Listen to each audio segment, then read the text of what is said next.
तीन दामाद की सास पार्ट 2। अब तक आपने सुना कि कावेरी जी अपनी तीनों बेटियों ईशा, मोहिनी और सुहाना की शादी 3 घर जमाई लड़कों के साथ करवा देती है। उन्हें लगता है कि ये लड़के शायद घर का कामकाज संभाल लेंगे, लेकिन उनके तीनों घर जमाई बहुत आलसी थे। वो नौकरी भी नहीं करते थे और बाहर का काम भी नहीं। कावेरी जी ने अपनी बेटियों से कहा कि वो प्रेगनेंसी का बहाना बनाकर अपने पतियों को सबक सिखाए। अब सुनिए आगे। मम्मी, आपने जैसा कहा था हमने वैसा ही किया, लेकिन देखिए ना, विवेक का हाल तो वैसा का वैसा ही है। घर में ना सुबह का नाश्ता बनता है और ना खाना।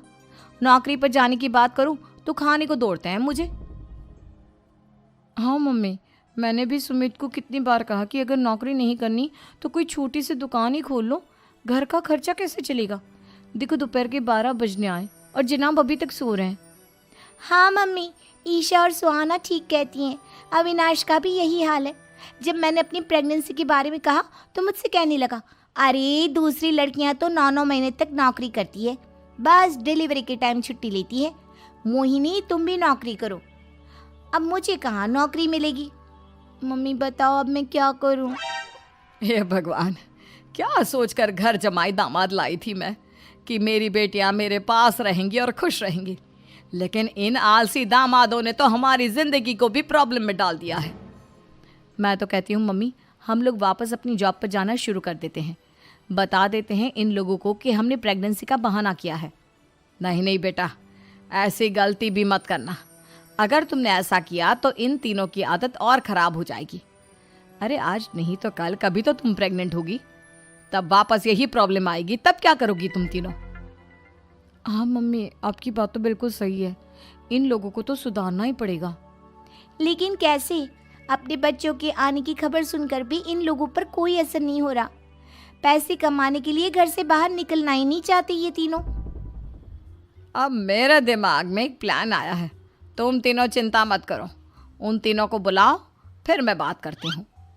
थोड़ी देर बाद कावेरी जी अपने तीनों दामादों को सामने बुलाकर अपनी बात कहना शुरू करती हैं। अविनाश, सुमित और विवेक, देखो बेटा, मैं ना तुम तीनों से बड़ा प्यार करती हूँ, इसीलिए तो तुम्हें घर जमाई बना कर रखा है मैंने। अरे मम्मी जी, सीधे सीधे कहिए ना, क्या बात है? प्यार तो हम भी आपको बहुत करते हैं। अरे मम्मी जी, आपकी इज्जत भी बहुत करते हैं। अरे भाई, आपके जैसी सास और कमाने वाली बीवी सबको मिलती है क्या? हाँ मम्मी, विवेक और सुमित ठीक कह रहे हैं। आपकी बेटी से शादी करके मेरी तो ज़िंदगी ही अच्छी हो गई है। जानती हूँ मैं, और ये भी जानती हूँ कि तुम तीनों अपने अपनी बीवियों से बहुत प्यार करते हो। बेटा, बात ऐसी है कि हमारे कुल गुरु ने कहा है कि प्रेग्नेंट होने के बाद मेरी तीनों बेटियां शुरू के 4 महीने हमारे गांव में जाकर रहेगी, जहां मेरे चाचा जी रहते हैं। अरे लेकिन क्यों मम्मी, गांव में जाकर रहने की क्या ज़रूरत है इन तीनों को? वो क्या है ना बेटा, हमारे परिवार को एक श्राप है। अगर मेरी बेटियों ने यहाँ पर बच्चा पैदा करने की कोशिश की तो उनके बच्चों को कुछ भी हो सकता है। इसलिए अब से लेकर 4 महीने पूरे होने तक इन्हें गांव वाले घर में रहना पड़ेगा। हाँ तो इसमें प्रॉब्लम क्या है मम्मी जी? हम भी वहाँ जाकर रहेंगे, पिकनिक मनाएंगे। अरे भाई बीवी जहाँ, हम भी वहाँ। हाँ यार, आइडिया तो बहुत अच्छा है। शहर की ज़िंदगी में रह रहकर परेशान हो चुके हैं, अब कुछ दिन गांव में बिताएंगे। तुम लोग समझने की कोशिश क्यों नहीं करते?